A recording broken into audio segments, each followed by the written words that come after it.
Isaacson with the Washington office on Latin America. Thank you so much to all of you for coming. I'd like to thank Congressman Sylvester Reyes' office for reserving the space for us and helping to host this event. We're here, I'm here with Maureen Meyer, my colleague from the Washington office on Latin America, Senior Associate for Mexico Policy, as well as Jennifer Podcool from the Women's Refugee Commission, I'm sorry.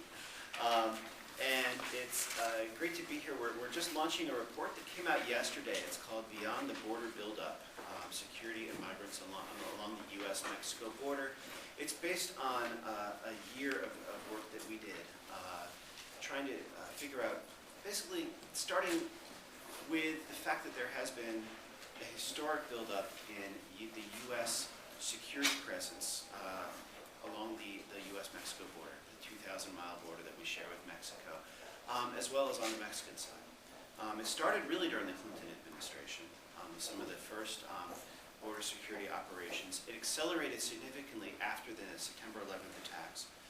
It accelerated even further, bringing the curve even more steep after about 2005, 2006 with the Secure Fence Act, and then a year or two after that with the Merida Initiative aid package to Mexico.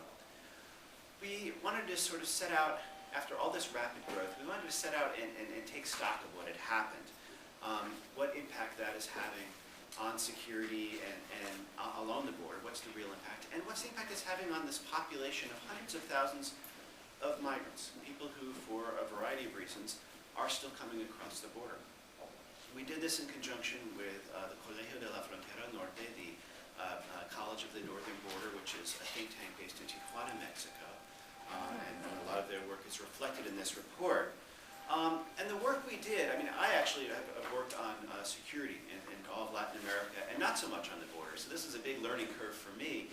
We spent much of the year here in Washington, digging through lots and lots and lots of primary documents. A lot of them we had obtained ourselves, and interviewing people here on the Hill, and as well as in DHS, DOD, and other agencies. We went to the El Paso Juarez border twice. We went to San Diego and Tijuana once, and Tucson and Nogales area once. And in all of those field trips, we rode along with the Border Patrol. We talked to activists, academics, defense lawyers. We talked to the Mexican authorities on the other side of the border. I got to visit Fort Bliss in El Paso and talk with the U.S. military there. We talked to sheriff's deputies and other law enforcement experts. And this report is sort of the very complex picture that we came away with. If I had to sum it up in 3 points, what we've concluded after this year, I'd say first, a real theme has been diminishing returns. That after this buildup, we can sort of stop now. We may have to for budgetary reasons anyway, but additional resources devoted to border security are going to yield much fewer returns, and in fact could even be counterproductive. Second would be that there have been side effects, and we discuss a lot of those side effects for the migrant population, side effects for the role of our own military security intelligence agencies along the border. And third, and sort of related to the first point, I think it is time that we stopped, took a deep breath here, looked and took stock of A, why we don't have a single border security strategy as a government yet and what it would look like, and B, where are we spending our resources and is it the best way? And we'll get into that a little in our discussion today. I think each one of us will talk roughly 10 minutes, and then I'd love to have a more of an open question-answer discussion, conversation with all of you. First, the buildup, the security buildup of the last 10 and really 20 years. If you look at the report, it goes on really at length of sort of agency by agency about what has been done. It's almost a laundry list of agencies that we have there, but it all needs to be discussed and accounted for and described. Probably the most prominent is Border Patrol, which has doubled in size just since 2005. It's quintupled in size since 1992, excuse me. It has grown far faster. The Border Patrol, as most of you know, is responsible for border security between the 45 ports of entry, the official border crossings along the border. At the ports of entry is a different agency, the Office of Field Operations within Customs and Border Protection, which actually has not grown anywhere near as fast as Border Patrol. Even though the majority of drugs and arms and even migrants often go through the ports of entry. We found a host, in addition to this profusion of new agencies, we found a host of new military roles, 2 National Guard deployments just since 2006. The active duty military, having a $10 million a year mission at Joint Task Force North in Fort Bliss. We found growth in the use of drones and other high technology. We found states-owned, particularly in Texas and Arizona, states-owned border security budgets and programs, a lot of it with federal money being increased.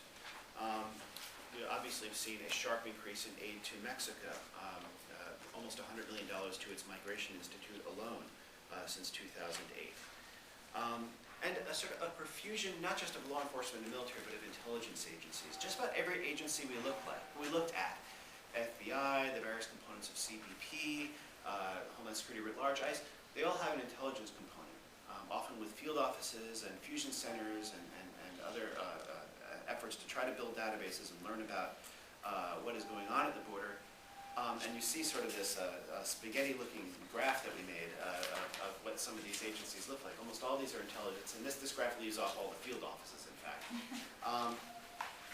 There's a lot of overlap, a lot of attempts to sort of join the fire hoses of information that every agency has, but not a real systematic sharing going on. It's a very confused, and you worry that the big picture, nobody has the big picture, and a lot is being missed.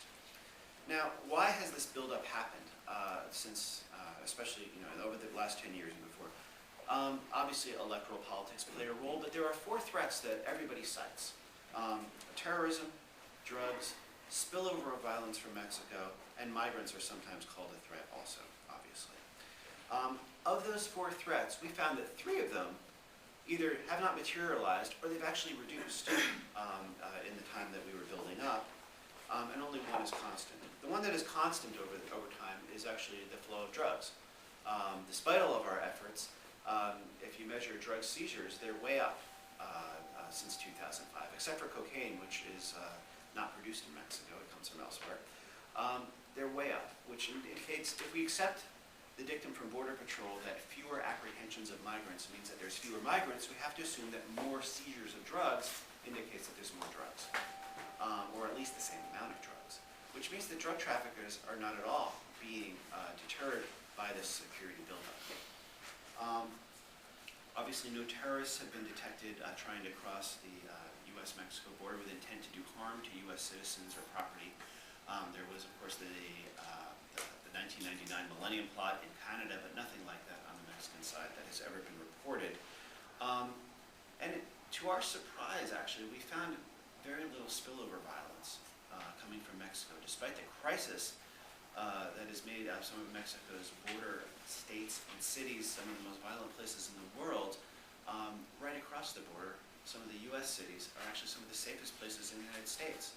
The most striking example, of course, is El Paso, Texas, Congressman Reyes' district, where the homicide rate is less than 1 per 100,000, which is the lowest among all cities over 500,000 population in the entire United States. Right across the border, visible from El Paso, almost everywhere you stand in El Paso, is Ciudad Juarez, which in 2010 probably had the highest homicide rate in the world. Why is that violence not spilling over? You see similar phenomena in San Diego or certainly in Arizona, to a lesser extent, but still a significant extent in East Texas. Why? In El Paso, and actually elsewhere too, in San Diego we heard this too from law enforcement, the theory is that the drug traffickers themselves make a big effort not to cause any trouble on the U.S. side of the border. As one sheriff in El Paso, who we cite here, said it, after the September 11th attacks, the United States closed all ports of entry from Mexico for several days, closed all our airports, everything. And during those few days, Mexican narco-traffickers lost tens of millions of dollars because they couldn't get their product across. As I said, the majority goes through ports of entry. Nowadays, the traffickers do not want to trigger anything that would cause a new closure of ports of entry. And certainly, a shootout on the U.S. side of the border would trigger that in that area. They do not want to do that. And that was the most frequent explanation we heard for why violence is not spilling over. Obviously, another factor is the buildup of U.S. security presence. You've got a place, a lot of per population, but this is the drug traffickers behaving themselves thesis is the one we heard the most. Also, the fourth threat, if you want to call them a threat, migrants are actually down by 61%.